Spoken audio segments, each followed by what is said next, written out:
I want everyone to think back on the last time you had an interaction with an elderly person or witnessed someone's interaction with an elderly. Was it positive or negative in a way of respect or disrespect? What were your thoughts about the way they were being treated? Now I want to start off with a personal story about my great-grandmother who lived to be 102 years old. She lived in her own apartment until she was about 100, until she fell and broke her hip. After that, her mind started to spiral downwards and she wasn't doing so good. We put her in a nursing home, which was a very hard decision on our family. We visited her at any moment of free time we had and would witness many aspects of respect and disrespect by nurses, aides, and visiting friends and family. It was very hard to witness my great-grandmother going through this and losing the ability to do things on her own. We would often come visit her and find her alone, eating alone, when she didn't really know how to eat, with no help. Throughout the world, young people are taught to respect the elderly. Part of this has to do with how much they can help the younger generation, yet many do not realize this concept. Our intolerance for old age has become corrupt and has settled into a world at a gradual pace. The elderly went from being a cherished source of wisdom to an age group that people don't know how to respect. Many people, when they get to a certain age, face rejection, discrimination, and disrespect because of their age or limited physical abilities. Today, I will be talking to you about why it is important to treat the elderly with respect. Not everyone who works in or visits a nursing home is disrespected towards the elderly. But of course, that is what I had to witness with my great-grandmother being there. I will be informing you about the problems with disrespecting the elderly causes as to why there is so much disrespect towards that specific age group, and ways on how you can show more respect towards them. Today's society revolves around the youth as a source of well-being, and although this is false, many believe it to be true and act accordingly.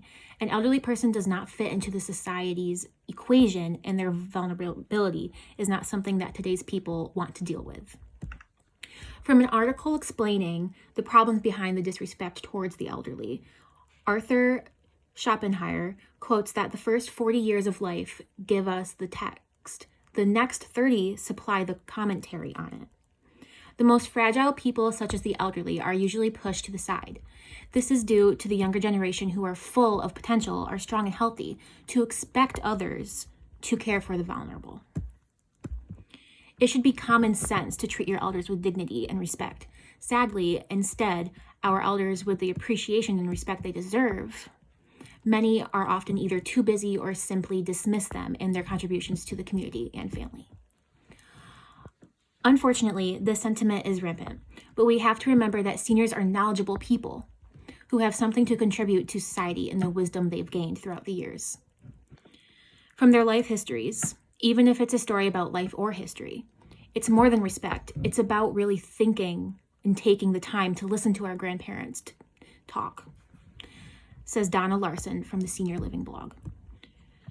Now that we have talked about the problems behind the disrespect towards elder, I would like to inform you on the causes behind it. Respecting the elderly is a sign of compassion, which is a trait that many cultures value. The elderly often need assistance and cannot provide the same benefits to cultures as younger people. However, humans are social beings, and they care for those who need assistance.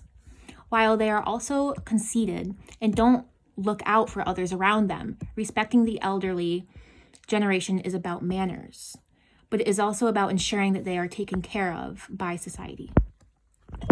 Elder abuse is prevalent more than other sources of disrespect. From the Introduction to Sociology by Layman Learning, 2 recent U.S. studies found that roughly 1 in 10 elderly people surveyed had suffered at least one form of elder abuse. Some social researchers have believed that elder abuse is underreported and that the number may be higher. The risk of abuse also increases in people with health issues such as dementia. Elder women were found to be victims of verbal abuse more often than their male counterparts.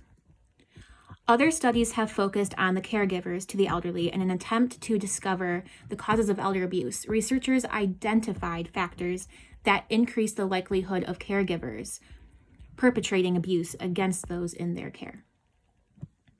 Those factors include inexperience, lack of training, having other demands such as jobs, caring for children, living full-time with the dependent elder, and experiencing high stress, isolation, and lack of support. Mistreatment and abuse of the elderly is a major social problem, but what could we possibly do to help the situation? There are many solutions to stop the spread of abuse towards the elderly and to treat them with more respect.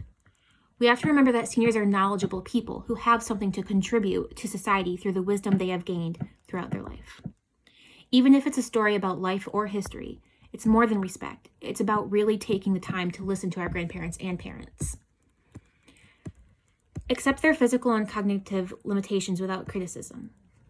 An article from Exploring Your Mind, they say there's a test we should all do. Plug your ears with cotton balls. Put petroleum jelly over your eyes and tie 2 bricks to your legs. Then try to live like that for a little bit, at least an hour. This will demonstrate to us how it feels to be further along in years. Maybe we'll also learn to be more tolerant of the limitations of elderly people may have. It's important to remember to be not only considerate, but also polite to people whose bodies and minds are aging simply because of the hands of time. Ageism exists, but being kind and showing compassion is at least one step in the right direction in a world that is often devoid of manners. The simple act of paying attention does wonders, even if loved ones suffer from cognitive diseases such as Alzheimer's disease or other forms of dementia. Embrace their vulnerability, which will lead you in the right path to better yourself as a person.